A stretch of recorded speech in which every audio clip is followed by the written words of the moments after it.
बिस्मिल्लाहिर्रहमानिर्रहीम। साहबी को ऐसा हुआ था, वो अबू ज़र ग़िफ़ारी रज़ी अल्लाह ताला अन्हु, जिसके जेब में 10 रुपए देखे तो कहते थे अल्लज़ीना यकनिज़ूना ज़हब वल फ़िज़्ज़ा वला युनफ़िक़ूना फ़ी सबीलिल्लाह फ़बश्शिरहुम बिअज़ाबिन अलीम। अल्लाह के रास्ते में खर्च करो। ये कहा जिसके पास भी रुपया पैसा माल हो उससे कह दो अल्लाह के रास्ते में खर्च कर दे, अगर नहीं करेगा तो बता दो इसको कि जहन्नम बहुत सख्त है, अज़ाब जन्नत में तूने तो रेसी बहुत दे दी। किसी ने दुकान खोल रखी तो उस पर जाके निपट पड़ा, तुझे बिल्कुल भी फिक्र नहीं है, तो यहाँ बैठा हुआ अजान हो गई है, वो कह रहा भाई नमाज में शरीक हो जाऊंगा, अभी है टाइम, लेकिन वो तो नहीं मानता था। और मजीद ये कि रात को कभी आधी रात को उठ गया, घड़ियों का जमाना नहीं था, दरवाजा बजाता बजाता मस्जिद तक जाता था और कहता था तुम्हें जन्नत नहीं चाहिए। शोर इतना कर दिया कि लोग आजिज़ परेशान हो गए। वहाँ एक मौलवी साहब थे, कोई हजरत जी थे, वहाँ नफीस साहब की तरीके से उनके पास जाके कहने लगे हजरत इसका कुछ इलाज भी है क्या, इसने तो तंग कर दिया हमें, नमाज तो पढ़ ही रहे थे, इसका कोई इलाज हो। तो उन्होंने कहा कि हाँ भाई करूँगा इसका इलाज, अभी आइंदा परेशान नहीं करेगा। कि जी कैसा इलाज करोगे? करूँगा बस कोशिश अपनी कोई फार्मूला लगाऊंगा। वो मस्जिद थी, उस मस्जिद के सहन में एक दरख्त था बहुत बड़ा, कच्चा सहन था। तो वो रात को जब उठता था आधी रात और दरवाजा बजाता हुआ पहले सबसे पहले बीवी को उठाकर वजू करा के जब चला करता, बीवी परेशान थी, इमाम उससे ज्यादा परेशान था। उसका कुंडा बजा दे तो ये जन्नत नहीं चाहिए। अब इमाम के तो सारे मुक्तदी है कि रात को आधी रात जाग जाए बेचारा, वही परेशान कर दे, आधी पूरी दुनिया सो रही है। तो हजरत ने ऐसा किया कि एक दिन अंधेरी रात थी, एक रस्सा लेकर के दरख्त पर चढ़ गए। उस दरख्त पर, वो सहन में गर्मी का मौसम था, सहन में बैठ के वो नमाज पढ़ के और फिर एक ही रट लगाता था, ऐ अल्लाह जन्नत दे दे। तो जब वो आया इसी तरीके से पूरा शोर करता करता मस्जिद में आके नमाज पढ़ी और नमाज पढ़ने के बाद दरख्त के नीचे उसने अपना जोर जोर से या अल्लाह करना शुरू कर दिया, अल्लाह जन्नत दे दे, अल्लाह जन्नत दे दे। और इतने जोर से बोलता था कि महल्ले के लोग सुनते थे।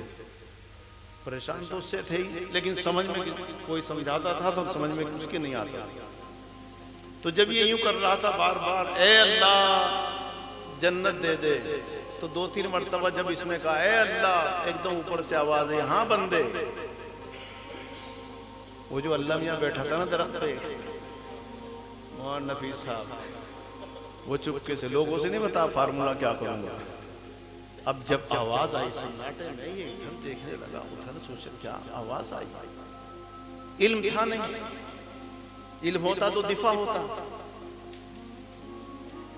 तो इल्म की बात बीच में इसलिए आई, हजरत मौलाना अब्दुल कुद्दूस गंगोही अलैहि रहमान रात को जब वो ज़रबे लगाया करते थे, खुदा ने कुछ आवाज का एक जादू ऐसा कर रखा था कि लोगों के घरों तक आवाज जाती थी और उनको अल्लाह अल्लाह का एक ऐसा ऐसी धुन सवार थी, अगर ढोल बजता था तो खामोश हो जाते थे, उसमें से उनको अल्लाह अल्लाह की आवाज आती थी और झूमना शुरू कर दिया।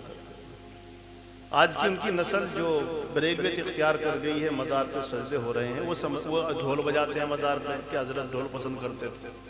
हालांकि उनको हर जिसके दिमाग में होता है खटखट की आवाज़ से वही उसका आवाज़ महसूस होने शुरू हो जाती है। तो एक मरतबा प्यास लगी, जब वो रात को बैठ जाते थे तो फजर की अजान तक उस जगह से उठते नहीं, और दिल में सोच लिया कि कभी नागा नहीं करेंगे। लेकिन शैतानी इम्तिहान हो गया, शैतानी वसवसा बड़ा खतरनाक है। अब शैतान ने प्यास लगा दी, अल्लाह ने बड़ा तसर्रुफ दिया शैतान। प्यास जब शिद्दत की लगी, सोचा उठ के चलूं, फिर सोचा कि आज बर्दाश्त कर लूं, ये मैं सोचा कि इतने दिन तक और जब तक रहूं तो ये बीच में ना हो, लेकिन प्यास बढ़ती चली गई। इस मौके का फायदा उठाकर ऊपर से एक गिलास सोने के तार में बांधकर यूं लटक गया सामने। जैसे ही लटका तो ये सोचने लगे आलिम सोने के गिलास में पानी। अचानक पूछने लगे कहां से आया है? ऊपर से आवाज आई कि मैं जिब्रील फरिश्ता हूं। अल्लाह रब्बुल इज्जत भी नहीं चाहता कि मेरा बंदा मेरे जिक्र को छोड़कर पानी पीने चला जाए, तो इसलिए अल्लाह रब्बुल इज्जत ने पानी भेज दिया। उन्होंने कहा भी अल्लाह ने तो मना किया है कि सोने और चांदी के बर्तन इस्तेमाल करने जायज नहीं है। उसी अल्लाह ने तो मना किया, लेकिन शैतान भी तो शैतान है।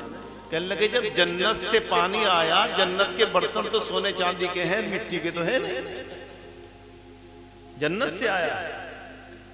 तो हजरत कहने लगे मैं समझ गया तू शैतान है, जन्नत वन्नत से कुछ नहीं, मैं नबी नहीं हूं, फरिश्ता जिब्रील अंबिया के अलावा किसी पर नहीं आता। ला हौला पढ़िए, गिलास गायब हो गया। गिलास गायब होते ही एकदम से कहा शैतान ने, जा अब्दुल कुद्दूस, अगर तुझे इल्म ना होता तो मैं आज तेरी इबादत को सलब कर देता, लेकिन मैं और आप इसको भी समझ ना पाते। एक बारीक ये था कि मैं इल्म के किब्र में आ जाऊं। एकदम से ला हौला पढ़ने के बाद कहा कि शैतान लईन, तू ये समझता है कि मुझको मेरे इल्म ने बचाया, मेरे खुदा ने बचाया, मेरे इल्म में कोई ताकत नहीं। तू मुझे किब्र में मुब्तला करना चाहता है। अगर खुदा मुझे तौफीक ना देता, इल्म तो तेरे पास भी था, तौफीक तो नहीं थी, तो अल्लाह की तौफीक हुई, अल्लाह ने मुझे बचाया। तो ये जो आवाज लगा रहा था बैठे हुए दरख्त के नीचे, ए अल्लाह, ऊपर से आवाज आई, हाँ बंदे। अब इसने फिर सोचा, आहिस्ता से बोला, है अल्लाह। अल्लाह ने फिर सुन लिया, तो करीबी था, ऊपर था ना अल्लाह भी, उसका अल्लाह इल्म था नहीं। इसने कहा, ए अल्लाह जन्नत चाहिए। कि हाँ बंदे, जन्नत देने के लिए तो आया हूँ, तेरी उम्र तो बहुत दिन की है भी, लेकिन तूने क्योंकि तेज ज्यादा कर दिया, रोजाना जन्नत जन्नत जन्नत, इसलिए मैंने सोचा तुझे जल्दी जन्नत में पहुंचा। कहा अल्लाह बस जन्नत में पहुंचाई कि आ जाओ जन्नत में आ जा। अल्लाह किस तरह आऊं? कहा बंदे मैं इंतजाम कर रहा हूँ। ऊपर से वो रस्सा छटका गिर, वो उसकी गांठ छटकमा नीचे लटका दिया फंदे के साथ। अब इसने देख लिया, वो भी आ गया। फिर कहने लगा, अल्लाह क्या करूं कि मेरे बंदे गले में डाल ले। बंदे के पास था, गले में डाल दिया। अब फिर कहने लगे, अल्लाह क्या करूं? अब बंदे बस खड़ा रहो, मैं करूंगा जो कुछ करूंगा। वो आहिस्ता से वो खींचने लगे एक दरख्त की टहनी के सहारे। अब वो जब यहाँ कसने लगा तो तकलीफ हुई। कहने लगे, अल्लाह तकलीफ हो रही है। कब बंदे जन्नत में जाने के लिए तकलीफ तो उठानी पड़ती है, थोड़ी देर की तकलीफ है, सीधा जन्नत में चला जाएगा। कहा अल्लाह बुला लो। फिर जरा सा और सटका पसीना पसीन हो गया। अब बर्दाश्त नहीं हुआ, जब एडी उठने लगी तो ये तो मौत से पहले तो पता नहीं ना मौत का, जब मौत आने लगती है, सांस लगता है, तब पता लगता है कितनी मुसीबत है। और जब वो पसीना पसीन होने लगा, अल्लाह बर्दाश्त नहीं होता। वो भी आहिस्ता से कर रहे थे, उन्हें कौन सा मारना था। वो कहने लगे जो अल्लाह बने हुए थे, कहने लगे बस जरा सा और बर्दाश्त कर ले बंदे। कहने लगे अल्लाह बर्दाश्त नहीं होता। कहा नहीं और बर्दाश्त कर ले। अल्लाह बिल्कुल बर्दाश्त नहीं होता। कि फिर तू कहेगा जन्नत चाहिए रोजाना। अगर आराम आराम से जन्नत चाहिए तो 5 वक्त नमाज पढ़ा कर दुआ करा कर मिल जाएगी आराम से, लेकिन रेस देगा फिर तो अभी बुलाऊंगा बस मैं। कहने लगे अल्लाह आराम आराम से मांग लूंगा। कहा औरों को परेशान करेगा, अल्लाह किसी को परेशान ना करो। कहा सबको जगाएगा, अल्लाह किसी को न जगाऊं। अब वो जो अल्लाह मियां बने थे छोड़ दिया। बड़ी मुश्किल से सुकून मिला, बस सीधा रात को घर चुपके से।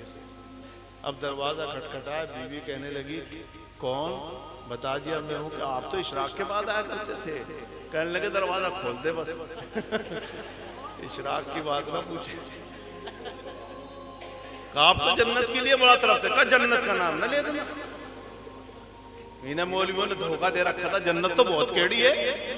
कहा पसीना आ गया, पसीना मुश्किल है जन्नत हासिल करना। उसके बाद से रोजाना चुपके से आए, नमाज पढ़े चले जाए। लोग कहने लगे मुझे साहब क्या इलाज किया? कहने लगे बस मेरे ही पास रहने हुई इलाज। पता चल गया फिर तुम्हारी जान को बात आएगी। कम इल्म फंस जाता है, कम इल्म फंस जाता है। एक बात इस पर सुनाता हूँ। मौलाना रूमी रहमतुल्लाह अलैह मिसालें इस तरह की बनाया करते थे, और साहिब कश्फ थे, उनके सामने पेश भी होती होंगी। कि सर्दी का मौसम था, हवा चल रही थी, हल्की हल्की सी फुहारें थी, हल्की हल्की सी फुहारें थी। और ये बाहर का मौसम जाने के बाद जो सर्दी का मौसम शुरू होता है, उस वक्त का जानवर अक्सर घोंसले बना लेते हैं। जानवरों में एक जानवर है जिसको बैया कहते हैं, छोटा सा बैया तो कहते हैं यहाँ तक भी, वो जो झूलता हुआ मकान बनाता है उसको, तो वो जो बैया है छोटा सा जानवर, तो वो नीचे का उसका घोंसले का रुख होता है और उसमें दो मकान बनाता है, वो एक अपना और एक बीवी का, जनाना मर्दाना दोनों बनाता है। यहां तक भी लिखा है अगर सख्त अंधेरा हो जाए तो जुगनू पकड़ के छोड़ देता है। बताओ कौन से इंजीनियर पास किया उसने, सिर्फ चोंच से इतना बढ़िया मकान पूर देता है। तो उसने मकान अपना उस दरख्त पे पूर रखा था, ये हवा सी हल्की सी चल रही थी, ठंड सी थी, तो एक बंदर आया कहीं से हाँफता फाँफता भीगा हुआ उस दरख्त के करीब यूं बैठ गया, कांपने लगा हवा से बचने के लिए।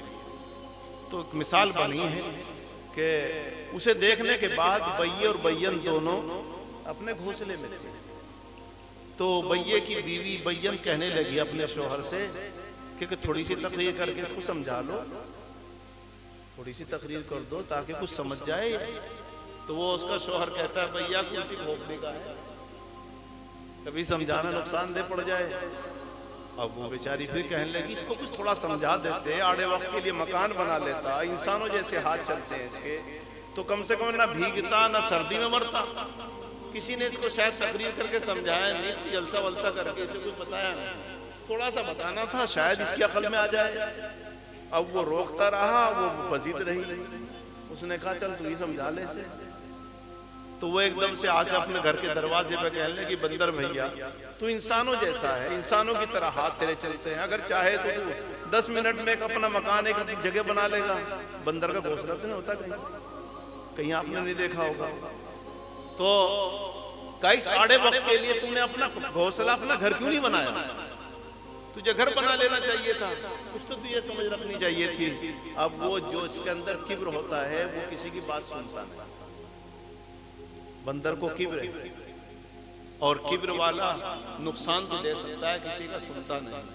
तो बंदर ने ऊपर देखा और देखने के बाद कहा ये जरा सा जानवर मुझे तकरीर करके समझा रहा है। एकदम से चढ़ा दरख्त पे और उसका घोंसला तोड़ा, 3-4 टुकड़े किए और फेंक दिया। अब वो दोनों बेचारे डाल पे बैठे भीगने लगे। अब वो कह रहा है भैया उसका शोहर कर ले तकरीर है, समझा ले, तेरे दिमाग में आया था जलसा करके लोगों को समझाऊं। किसी ने इस मंजर को देख कर कहा सिख बुद्ध दीजिए उसे जिसे सिख बुद्ध सुहाए। बंदर को क्या सिख बुद्ध दीजिए कि बेचारे भैये का घर जाए। तो बात तो बताने के लिए लंबी हो या कम हो वही बताई जाए जहां कोई समझना भी चाहता हो। पूरी रात तकरीर कर लो और बात समझ में ना आए। खुशी की बात यह है कि आप अपने कुरान, अपने अल्लाह रब्बुल इज्जत के कलाम से इतनी मोहब्बत करते हैं और करनी चाहिए, उनके पढ़ाने वालों से करनी चाहिए। उसके बावजूद भी मुझे बहुत कम नजर आता है। बहुत जिस इलाकों में ज्यादती होती है वहां कुछ और है। जब बचपन में हम पढ़ते थे तो बहुत कुछ एक बच्चे के सिर्फ नाजरा होने पर ही वो उस्ताद के घर में सारे जोड़े जाया करते थे। अब हिफ्ज होने पर भी बड़ी मुश्किल दिखते हैं, यहाँ तो दिख रहे, वरना वो अक्सर जगह नहीं नजर आता, अक्सर जगह नहीं नजर आता। तो ये इल्म जो कुरान है ये अल्लाह का कलाम, मुझे और आपको मालूम है हमारा ईमान। अल्लाह के रसूल सल्लल्लाहु अलैहि वसल्लम से सहाबी ने पूछा या रसूल अल्लाह दुनिया आई चली गई, अंबिया आए और चले गए, खुदा न खास्ता आप भी दुनिया से चले गए, तो हम किसकी इत्तिबा करें। हुजूर पाक सल्लल्लाहु अलैहि वसल्लम ने फरमाया था तरक्तु फीकुम सकलैन किताबुल्लाह व सुन्नतु रसूली। मैं दो चीजें तुम्हारे लिए छोड़कर जाऊंगा, एक किताबुल्लाह, एक अल्लाह के रसूल यानी अपना तरीका। कहीं फरमाया तरक्तु फीकुम हमारे लन तदिल्लु मा तमस्सकतुम बिहिमा किताबुल्लाह व सुन्नतु नबी। दो चीजें मैं यहीं छोड़कर जाऊंगा। तो लिहाजा ये कुरान मेरे और आपके अल्लाह का नबी दुनिया से चला गया, क्या थी वो, इन्ना अरदनल अमानता अला समावाति वल अर्दि वल जिबाल। अल्लाह फरमाते हैं मैंने अमानत को, इस कुरान को, इन अहकाम दीनी को आसमानों को कहा कि तुम ले लो, बुलंद और बाला हो, इनकार कर। जमीन से कहा कि तुम उठा लो, इनकार कर दिया। पहाड़ों को कहा तुम तो मजबूत हो, ये अमानत आने वाली नस्ल तक पहुंचाना तुम ले लो। सब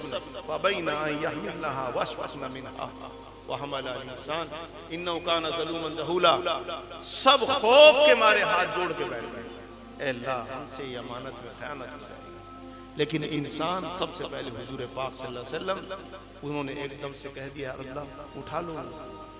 अगर किसी बच्चे को कहो ये 1 कुंटल का पत्थर उठा लोगे, पलट दोगे? जी पलट दूंगा। और वो पलटने भी लग जाए, आप समझ जाए कि ये अपनी ताकत को अंदाजा नहीं है इसे, तो उसे हाथ लगवाते हो, साथ लगाते हो और शाबाशी उसको दे रहे हो। कुरान का उठाना न हुजूर के बस की बात थी, न किसी और इंसान के बस की बात थी। हुजूर पाक सल्लल्लाहु अलैहि वसल्लम पर वही उतरती है, आंखों की पुतली काली अंदर चली जाती है, हुजूर पाक सल्लल्लाहु अलैहि वसल्लम की सफेदी आंख बाहर आ जाती है। हजरत आयशा सिद्दीक़ा रज़ियल्लाहु ताला अन्हा जो सबसे ज्यादा मुशाहिदा किया करती थी, फरमाया करती है, मैंने सख्त सर्दी में अपने प्यारे हबीब सल्लल्लाहु अलैहि वसल्लम को देखा कि जिस वक्त वही उतर रही है तो पेशानी से पसीना गिर रहा है। और यह कुरान 23 साल में हुजूर पाक सल्लल्लाहु अलैहि वसल्लम ने इकट्ठा किया, और आज 3 साल के अंदर, 1 महीने में और साल भर में, 2 साल में ये बच्चा कुरान को याद कर लेता है। वो भारीपन कहाँ गया? वो अल्लाह के रसूल सल्लल्लाहु अलैहि वसल्लम के कल्ब अतहर पर। और कल्ब अतहर रसूल सल्लल्लाहु अलैहि वसल्लम का भी सबसे पहले इलाज किया गया, हिकमत और दानाई डाली गई। कई दफा शक के कमर को शक के सदर किया गया, हुजूर पाक सल्लल्लाहु अलैहि वसल्लम कुव्वतें पैदा की गई, बचपन से आदी बनाया गया। और जब जाकर ये कुरान उतरा, एक एक आयत करके नबी आखिर ज़मा सल्लल्लाहु अलैहि वसल्लम ने जमा किया। और जमा करने के बाद जब अल्लाह तबारक व तआला ने ये कहा था कि मैंने ये अमानत दी, अमानत पहुंचाना है, हुजूर पाक सल्लल्लाहु अलैहि वसल्लम ने हज्जतुल वदा के मौके पर ऐलान किया था, हल बल्लगतुल अमानता, ए लोगों मुझे साफ बताओ क्या वो अमानत जो अल्लाह ने मुझे सुपुर्द की थी तुम तक मैंने पहुंचा दी? सब ने कहा था, या रसूलुल्लाह सल्लल्लाहु अलैहि वसल्लम, हाँ हाँ अल्लाह के रसूल, आपने ये अमानत हम तक पहुंचा। कुर्बान जाओ, जिसको काम किसी को अल्लाह रब्बुल इज्जत ने हथौड़े का काम दे दिया, सुबह से शाम तक इसी काम में है, किसी का काम दे दिया अल्लाह ने दुकान पर बैठने के बाद सौदा बेचता है, लेता है, इसी काम में लगा दिया। किसी का लगा दिया कि वो बैठा हुआ लकड़ी छील रहा सुबह से शाम तक, किसी का काम कर दिया कि वो खेत में लग रहा है सुबह से शाम तक, फौला या ट्रैक्टर चला रहा है। लेकिन उलमा की जमात, हुफ़ाज़ की जमात से तुम्हें ये कहना चाहता हूँ, मुबारक हो, अल्लाह रब्बुल इज्जत ने तुम्हारी झोलियों में तो कलाम डाल दिया कुरान।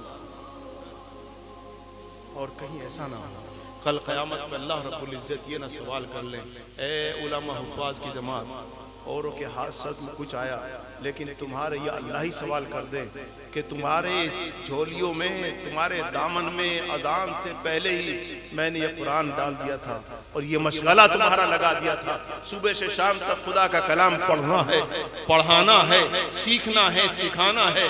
और यही वजह है कि हजरत सालिबा रज़ियल्लाहु ताला अन्हु इरशाद फरमाते हैं कि अल्लाह के रसूल सल्लल्लाहु अलैहि वसल्लम ने इरशाद फरमाया, क़यामत का दिन होगा, उलमा की कहीं थी, हर इंसान की कैटेगरी होती है, एक तो वो आलिम है, एक वो हाफिज है जो बाअमल रहा है, सीधा जन्नत में जाएगा।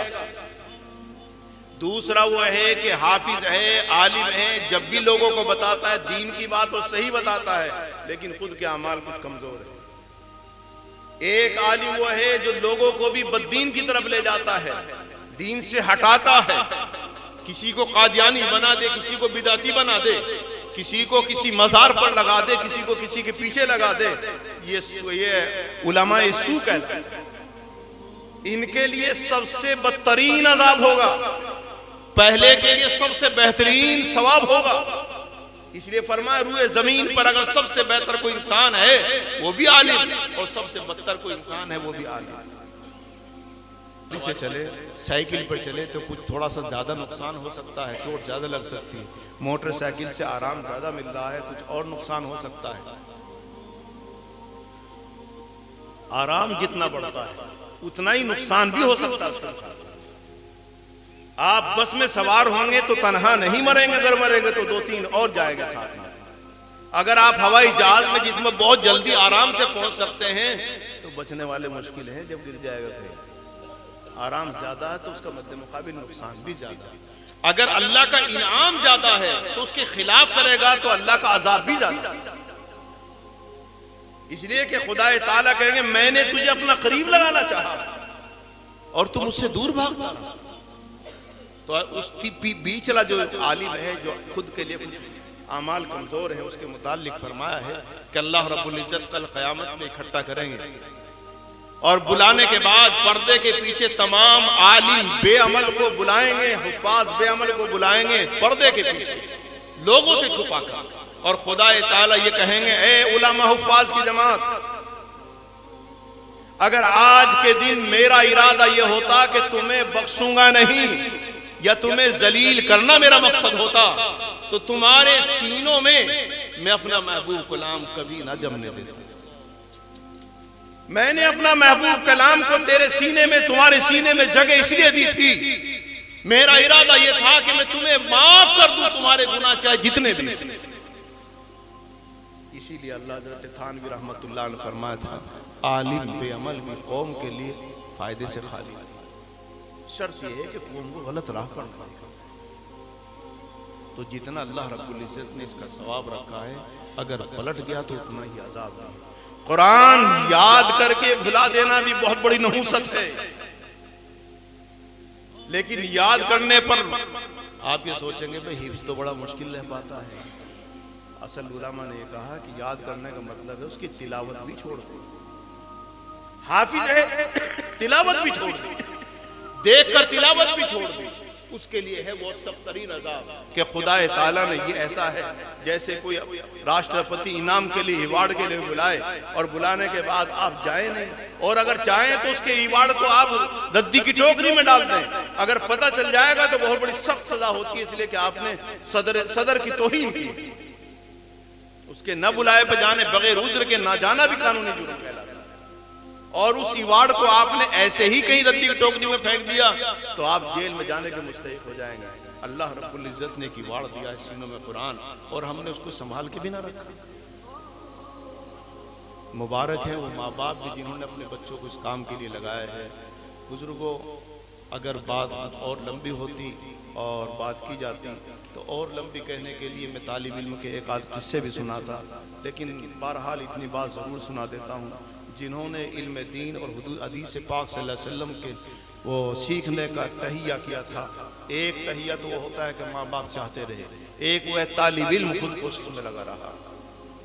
हम अपने बचपन में देखते आए थे कि उस्तादों के दरवाजे पर खड़े रहते थे और उनसे मिन्नतें करते रहते थे किसी तरीके पर कि वो अलग से कुछ पढ़ा दें। आज तालिब इल्म को मोबाइल से फुर्सत नहीं। उस्ताद दरसगाह से नाराज होकर चला जाता था तो सारे एक तरफा उसके दरवाजे पर मनाने पहुंचते थे। आज अगर कोई उस्ताद नाराज हो जाए तो तलबा बैठ जाएंगे, ज्यादा है मोहतमिम से शिकायत कर देंगे, खुद ही नहीं आएगा पढ़ाने। तो ये इल्म का इन्हितात। हजरत इमाम मोहम्मद रहमतुल्लाह अलैह को खुदा ताला ने इतना इल्म दिया था, लेकिन मोटे बहुत थे, लेकिन अल्लाह ने माल भी बहुत दिया था, अपने माल से बहुत फायदा किया था। उनके पास कुछ हजरात आए, हजरत हम वहाँ पर पढ़ना चाहते हैं फला गांव में फला जगह पर, लेकिन सारे यहाँ नहीं आ सकते कि भाई मेरे पास वक्त नहीं, मैं यहाँ पढ़ाता हूँ कि जी इंतज़ाम कर देंगे, जैसे कह देते जी गाड़ी का इंतज़ाम कर देंगे। तो उस ज़माने में घोड़े का इंतज़ाम कर दिया। तो हजरत इमाम मोहम्मद रहमतुल्लाह अलैह घोड़े पर सवार होकर के उस गाँव में देहात में जाया करते थे, फिर वहाँ सबक पढ़ा के आया करते थे और पूरी रात बैठ कर फिर मसाइल लिखा करते थे। अगर जिंदगी में हजरत मोहम्मद रहमतुल्लाह अलैह की देखा जाए, जितनी किताबें उन्होंने लिखी हैं उनके जिंदगी के अय्याम में तकसीम नहीं कर पाती, उनका एक करामत है। तो एक तालिब इल्म आया और आके कहने लगा हजरत मुझे पढ़ा दीजिए, ना तो मैं उनके साथ बैठ सकता, मेरा वक्त जाया होगा, वो मुझसे आगे हैं, ना उनके साथ बैठ सकता, मुझसे पीछे हैं, लेकिन कोई वक्त दे दीजिए, मैं भी आपसे पढ़ना चाहता हूँ अल्लाह रसूल सल्लल्लाहु अलैहि वसल्लम की हदीस। कहने लगे भाई मेरे पास इतना टाइम है नहीं। तो तालिब इल्म कहता है हजरत वक्त तो मैं बता दूंगा अगर आप तैयार हो। कहने लगे आप तो बता दो भाई मैं पढ़ा लूंगा। कहा हजरत जिस वक्त आप यहाँ पर से पढ़ा कर जाते हैं बगदाद से और उस जगह पर पहुँचते हैं, दरमियान में जब आप जाते हैं, आप घोड़े पर सवार होकर जाते हैं, मैं आपके घोड़े के साथ साथ चलूंगा और आप घोड़े पे बैठे बैठे अल्लाह के रसूल सल्लल्लाहु अलैहि वसल्लम की हदीस सुना दिया। घोड़ा दुल्की पर चलता था, ये नौजवान इधर से दौड़ता हुआ जाया करता था, उधर से दौड़ता हुआ आया करता था और उसी तरीके से हदीस सुना करता था। कौन सीख लेगा इस तरह? माँ बाप ने तो नहीं कहा।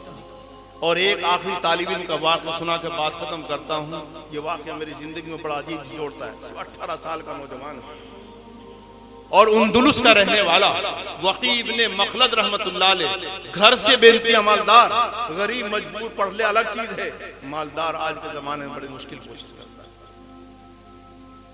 तो वकी इब्ने मखलद ने अपने असातिज़ सुना कि इस वक्त रूए जमीन पर सबसे बेहतरीन आलिम अगर कोई है वो इमाम अहमद रहमतुल्लाह अलैह। जैसे आज के जमाने में बच्चा क्या सोचता है, मैं भी दारुल जाऊं, मैं भी दारुल जाऊं, कि उस्ताद पढ़ा रहा वो भी कह रहा मैं दारुल पढ़ के आऊं, वो दारुल की तारीफ कर रहा तो उसके भी दिमाग में आता है कि मैं भी किस तरह दारुल चला जाऊं। उस जमाने में उस्तादों की मदरसे नहीं थे बल्कि उस्तादों की दरसगाहें थी।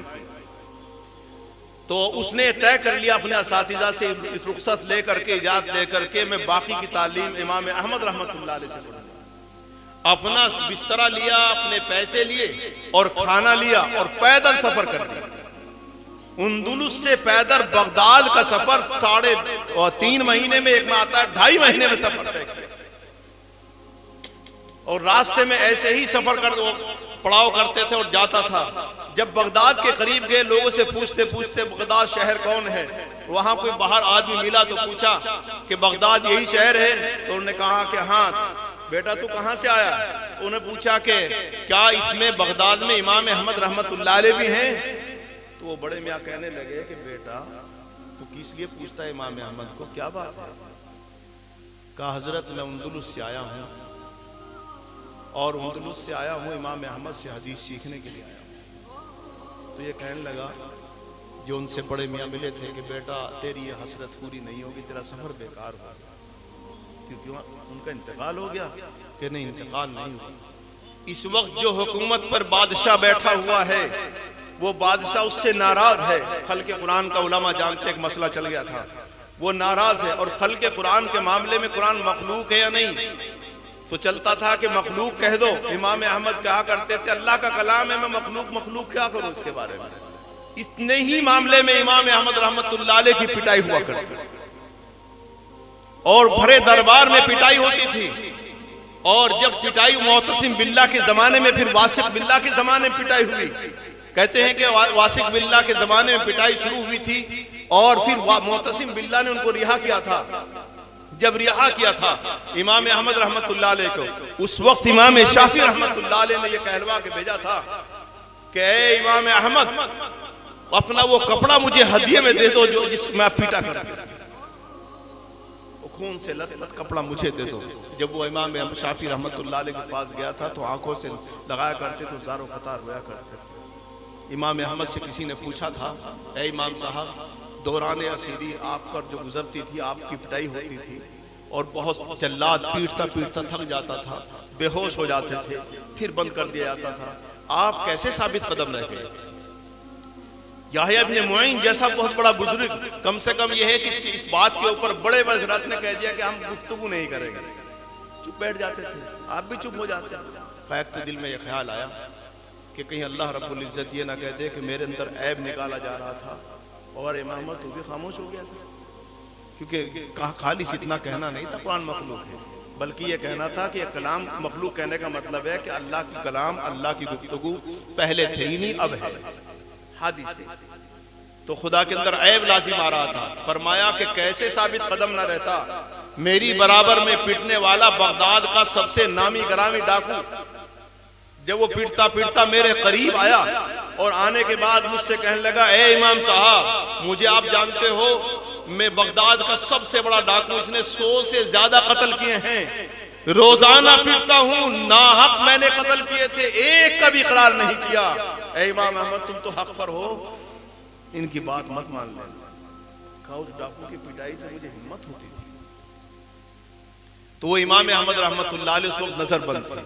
वकी इब्ने मखलद रहमतुल्लाह अलैह ने कहा कि फिर वो क्या मसला हुआ कि वो नजरबंद है, उनसे कोई बात नहीं कर सकता, उनसे कोई पढ़ नहीं सकता। तो कहा कि किसी और दरसगाह चल रही, जब इतनी दूर से आया किसी और उस्ताद के पास चला जाऊं कि याहिया इब्ने मुईन की दरसगाह है। पहुंचे उनकी दरसगाह में। दरसगाह में पहुंचने के बाद सबक के बाद सवाल होता था, तो सब खड़े होकर के इसने भी सवाल कर लिया और सवाल ये कर लिया कि हजरत मुझे बता दिए इमाम अहमद रहमतुल्लाह अलैह कैसे आदमी है, अब उनके बारे में अगर यूँ कहा जाए बहुत बढ़िया आदमी है तो पुलिस का खतरा था पकड़ने का, इसलिए कि बादशाही शराब था। याहया बिन मुईन उस पर गुफ्तगू नहीं करते, अपने शागिर्दों को मना कर रखा था उनके बारे में मत पूछना, लेकिन ये नया था। कहते हैं सन्नाटा छा पूरे सब तलबा, और हजरत ने गर्दन उठा ली, और गर्दन उठाने के बाद जब गर्दन उठाई तो आंखों में आंसू थे, और ये कहा बेटा तूने मुझे इम्तिहान में डाल दिया, अगर बुराई करूं तो मेरी जान बचती है, और अच्छाई करूं तो मैं अपनी जान के लिए खतरा में मोल लेता हूं, लेकिन क्या करूं, झूठ तो नहीं बोल सकता। और ये कहा इस रूए जमीन पर वो इमाम आज वो नहीं है बल्कि इमामुल मुस्लिमीन है, तो ये था कहा मैं जरूर उनसे पढ़ कर। कहते हैं मैं एक कमरा किराए पर लिया, लेने के बाद किसी से कहा उनका घर बता दो, कहने लगे जी हम नहीं बताते घर। कहा भाई इशारा कर देना दोपहर के वक्त में, तो इशारा कर दिया। एक ने कह दिया ठीक है मेरे साथ चलना, और मैं हल्का सा इशारा कर दूंगा कि ये घर है। दोपहर में लोग आते जाते नहीं थे, तो गए, रास्ता देख लिया। अगले दिन पूरे पैर के ऊपर एक कपड़ा बांधा, फकीराना लिबास पहना, घर का मालदार शख्स, तालिब इल्म 18 साल की उम्र है, और घर घर जाने लगा अजरुकुम अल्लाह, यानी अल्लाह के नाम पे दे दो, अल्लाह के नाम पे दे दो। लेना तो था नहीं किसी से, लेकिन दोपहर के वक्त में इमाम अहमद रहमतुल्लाह अलैह के दरवाजे पर खड़े होकर आवाज लगानी शुरू कर दी, अजरुकुम अल्लाह, अर्जुकुम अल्लाह। जब फकीर टलता ही नहीं, फिर तो कोई अंदर से आता ही है। जब बाहर हजरत इमाम अहमद रहमतुल्लाह अलैह बाहर निकले, कहते हैं कि बड़ा खूबसूरत इंसान, सफेद दाढ़ी थी। बाहर निकले, और निकलने के बाद उनके हाथ में उस जमाने का 1 रुपया था। जब वो मेरे कटोरे में डालने लगे तो मैंने हाथ पकड़ लिया, और हाथ पकड़ने के बाद कहा इमाम साहब मैं अंदलुस से चलकर आया, मैं रुपए पैसे का भिखारी नहीं हूं, मैं अल्लाह के रसूल सल्लल्लाहु अलैहि वसल्लम की उन अहादीस का भिखारी हूं जो मेरे उस्ताद नहीं जानते थे, सिर्फ आपको मालूम। मैं वो सीखने आया। कहने लगे बेटा जल्दी से चला जा, पुलिस देख लेगी, तुझे भी पीटेगी और मुझे भी पीटेगी। कहा हजरत एक फार्मूला बताता हूं, मैं रोजाना इसी तरह फकीर बन के आया करूंगा, और आप हाथ में रुपया रख लिया करना, और जब कोई देखेगा तो वो रुपया मेरे कटोरे में डाल देना, और नहीं देखेगा अपनी जुबान से सिर्फ एक हदीस अल्लाह के रसूल की सुना दिया करना, मैं याद कर लिया। रोजाना ऐसे ही निकलते थे। अभी आता है कि 2.25 साल मुसलसल इसी तरह ये नौजवान फकीर बन बन के दरवाजे पर आता, और इमाम अहमद रहमतुल्लाह अलैह एक हदीस सुना देते, याद करता। जब बादशाह वक्त उनका खुद मोहब्बत करने वाला बादशाह बनने के बाद इमाम अहमद को आजाद कर दिया, और कहा कि इमाम अहमद की दरसगाह चलेगी जामा मस्जिद बगदाद के अंदर। फरमाते हैं कि वो दिन ऐसा था कभी ईद में ऐसी खुशी नहीं थी, लोगों के दिल में मोहब्बत तो थी, इसीलिए उनको मार नहीं सकते, मोहब्बत बेपनाह थी। उनके शागिर्दों की तादाद इतनी थी, इसकी कोई इंतहा नहीं थी। तो इमाम अहमद रहमतुल्लाह अलैह का बयान हुआ कि जुमे के दिन इमाम साहब बयान करेंगे जामा मस्जिद में। तो कहा कि जामा मस्जिद सुबह से सीढ़ियों तक भर गई, बगदाद की जामा मस्जिद, और कहा मैंने भी अपना कपड़ा बदला, मैं तो फकीर था नहीं, और बेहतरीन कपड़ा पहनने के बाद जब मस्जिद में गया तो मस्जिद में घुसने की जगह नहीं थी। तो मैंने लोगों से कहा जरा सा तो उस पर सीढ़ी पर चढ़ने के लिए कि भाई मुझे जरा सा हजरत का चेहरा देखने दो, मेहराब में थे। जैसे ही कहा मैं सीढ़ी के ऊपर सामने चढ़ा, और हजरत का चेहरा निगाह मेरे ऊपर पड़ी, और कहा लोगों इस तालीम इनका रास्ता छोड़। का पूरे भरा मजमा जब मेरी तरफ देखा, और ये कहा इमाम अहमद रहमतुल्लाह अलैह ने फरमाया ये तालिब इल्म है जिसने भीख मांग मांग कर अल्लाह के रसूल की हदीस पढ़ी, कोई रुपये की भीख मांगता, इन्होंने एक एक हदीस भीख मांग कर इस नौजवान ने तालीम हासिल की है। अब 20 साल 21 साल की उम्र हुई है, अंदलुस से चलने वाला। तो ये है मोहब्बत रसूल सल्लल्लाहु अलैहि वसल्लम, ये है हुजूर पाक सल्लल्लाहु अलैहि वसल्लम की हदीस से मोहब्बत। यही लोग थे जिनकी बिना पर ये दुनिया कायम थी। आज मैं तनख्वाह लेके आमीन वस्सलातु वस्सलामु अला सय्यिदिल मुरसलीन व अला आलिहि व अस्हाबिहि अजमईन बिरहमतिका या अरहमर राहिमीन। रब्बना आतिना फिद दुनिया हसना व फिल आखिरति हसना व क़िना अज़ाबन्नार। रब्बना आतिना फिद्दुनिया हसना व फिल आखिरति हसना वक़िना अज़ाबन्नार। रब्बना ला तुज़िग़ क़ुलूबना बअद इज़ हदैतना व हब लना मिन लदुनका रहमा इन्नका अंतल वहाब। रब्बना ला तुज़िग़ क़ुलूबना बअद इज़ हदैतना व हब लना मिन लदुनका रहमा इन्नका अंतल वहाब। रब्बना ला तुआखिज़ना इन नसीना व अख्ताना। रब्बना वला तहमिल अलैना इस्रन कमा हमलतहु अलल लज़ीना मिन क़ब्लिना। रब्बना वला तुहम्मिलना मा ला ताक़त लना बिही। रब्बना वला तुहम्मिलना मा ला ताक़त लना बिही वाफ़ु अन्ना वग़फ़िर लना वरहमना अंत मौलाना फंसुरना अलल क़ौमिल काफ़िरीन। फंसुरना या मौलाना अलल क़ौमिल काफ़िरीन।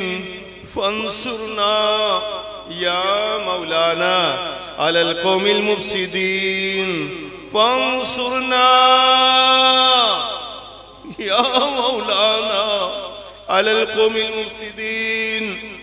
या मुग़ीस अग़िसना या मुग़ीस अग़िसना। अल्लाहुम्मा इन्ना नजअलुका फ़ी नुहूरिहिम व नऊज़ु बिका मिन शुरूरिहिम। या अल्लाह या रहमान या रहीम या करीम। अल वदूद या अल्लाह अल हबीब या अल्लाह अल हकीम या अल्लाह अल अलीम या अल्लाह अल अजीज या अल्लाह अल गाफिर या अल्लाह अल गफूर या अल्लाह अल गफ्फार या अल्लाह अल कादिर या अल्लाह अल कदीर या अल्लाह अल मुक़्तदिर या अल्लाह अल हय्य अल क़य्यूम या अल्लाह या अल्लाह। ओ खालिक ओ मालिक ओ रब्बे ज़ुल जलाल। ए ज़मीन के मालिक ए आसमान के मालिक ए फिजा हवा वाले ए पाक परवरदिगार, इस वक्त रात के इस हिस्से में इस मस्जिद में आपके घर में आपके कलाम की तकरीब में ए रब्बे कायनात ये तमाम हजरात जमा हैं, उलमा सुलहा अत्किया अबरार, बच्चे बूढ़े जवान औरतें रब्बे करीम तुझसे मांगने के लिए बैठे हैं तेरे कुरान की निस्बत पर। ओ अल्लाह हम गुनहगार हैं, सियाकार हैं, बदकार हैं, मतलब मुजरिम हैं, लेकिन आपके हैं परवरदिगार, आपके कुरान का वास्ता लेकर आए हैं, हमें माफ कर दीजिए, हम सब की खताओं को माफ फरमा, लग़ज़िशों को माफ फरमा, कोताहियों को माफ फरमा, बीमारों को शिफा अता फरमा, बेरोजगारों को रोजगार नसीब फरमा, बेसहारों को सहारा अता फरमा। रब्बे करीम आपको आपकी खुदाई का वास्ता, आपकी किबरियाई का वास्ता, आपकी अज़मत और बड़ाई का वास्ता, रब्बे ज़ुल जलाल आपके हम बंदे हैं, बहुत गुनहगार हैं, बहुत खतावार हैं, लेकिन आपके कुरान का वास्ता लेकर आए हैं। इन बच्चों का वास्ता ले लीजिए जिन्होंने तेरा कुरान चटाइयों पर बैठकर पढ़ा। ओ अल्लाह इनकी एड़ियां गवाही दे रही हैं, अल्लाह इनके हाथ गवाही दे रहे हैं, इनका जिस्म है जो तुझे सुबह शाम उतार कर अल्लाह उठकर तुझे रहमान भी पुकारता रहा, अल्लाह रहीम भी कहता रहा। रब्बे करीम तमाम लोगों की जायज मुरादें इस कुरान की बरकत से पूरा फरमा दीजिए, अल्लाह सब की हाजत पूरी फरमा दीजिए। मेरे मौला आप मालिक हैं, आप ही खालिक हैं और आपके अलावा हमारा कोई नहीं परवरदिगार। अल्लाह कहाँ जाएंगे इलाही, तू यकीनन नाराज हो गया हमसे। ए रब, तू हमारी करतूतों से नाराज है। हय्या अलस सलाह की आवाज आई, हमने लब्बैक न कहा। हय्या अल फलाह की आवाज आई, अल्लाह हमने न दिन में नमाज की पढ़ी न रात पढ़ी, हफ्तों गुजर गए, बाज बाज की जिंदगी आखिर हो। परवरदिगार, तेरी बात पर लब्बैक न कहने की सजा ये मिली कि तेरी आवाज ही बंद होने लगी। अल्लाह, जालिमों का हमारे ऊपर मुसल्लत होना ये हमें बताता है आप हमसे नाराज। अल्लाह राजी हो जा, ए रब हमसे राजी हो जा। ए मौला, तेरे ही तो बंदे हैं, कहाँ जाएंगे? तू ही नाराज हो गया तो किस दर पे जाएंगे? हमने जब भी मांगा आप ही से तो मांगा है, सर झुकाया आप ही से सामने झुकाया। परवरदिगार, अल्लाह हमारे मांगने को अल्लाह कबूल कर लीजिए। हमारी बेकसी को सामने रखते हुए ओ अल्लाह हमें माफ फरमा दीजिए। रब्बे जुल जलाल माफ फरमा दीजिए। हमारे बच्चों को माफ कर दीजिए, जवानों को माफ कर दीजिए, बूढ़ों को माफ कर दीजिए, हमारी माओ बहनों से खता हो गई माफ कर दीजिए। ओ अल्लाह, मुल्क में अमन कह दीजिए। अल्लाह, मस्जिदें छीन रही है, परवरदिगार मस्जिदों की कदर करने वाला बना दीजिए, अपने कुरान की कदर करने वाला बना दीजिए, उलामा की कदरदानी की तौफीक नसीब फरमा। अल्लाह, नमाजी बना, अल्लाह रोजेदार बना, आने वाले रोजों की कदर करने वाला बना। अल्लाह, मकातिब की हिफाजत फरमा। अल्लाह, दुनिया हमारे बच्चों से तेरा कुरान छीनना चाहती। ओ अल्लाह, तेरी तौफीक से ये वादा तो करते हैं, जान रहे या चली जाए, रब्बे करीम तेरे अलावा किसी को खुदा नहीं मानेंगे। अल्लाह, तेरे अलावा किसी के सामने सर नहीं झुकाएंगे। अल्लाह, तेरे कुरान की हिफाजत की कोशिश करेंगे। अल्लाह, हमें हिम्मत अता फरमा, हौसला अता फरमा। अल्लाह, इस मकतब को भी कबूल फरमा, इन बच्चों को भी आलिम बामल बना, इनके माँ बाप और ख़ानदान के लिए खैर के फैसले फरमा। उन हजरात के लिए भी जिन्होंने अल्लाह मदकातिब की मदद की है, उन सब के घरों के लिए खैर के फैसले फरमा। जिन्होंने हमसे दुआओं के लिए कहा है, अल्लाह बीमार हो तो शिफा अता फरमा, बेरोजगार हो रोजगार नसीब फरमा, बेसहारा हो सहारा अता फरमा, बे औलाद हो अल्लाह औलाद नरीना नसीब फरमा। अल्लाह, जिनकी नाफरमान औलाद फरमा बरदार बना। ए पाक परवरदिगार, माँ बाप की खिदमत करने वाला बना। अल्लाह, इस वक्त का बैठना कबूल फरमा, मांगना कबूल फरमा। ये तो हमने मांगा तो अपनी शान नसीब फरमा। इन दुआओं को अपने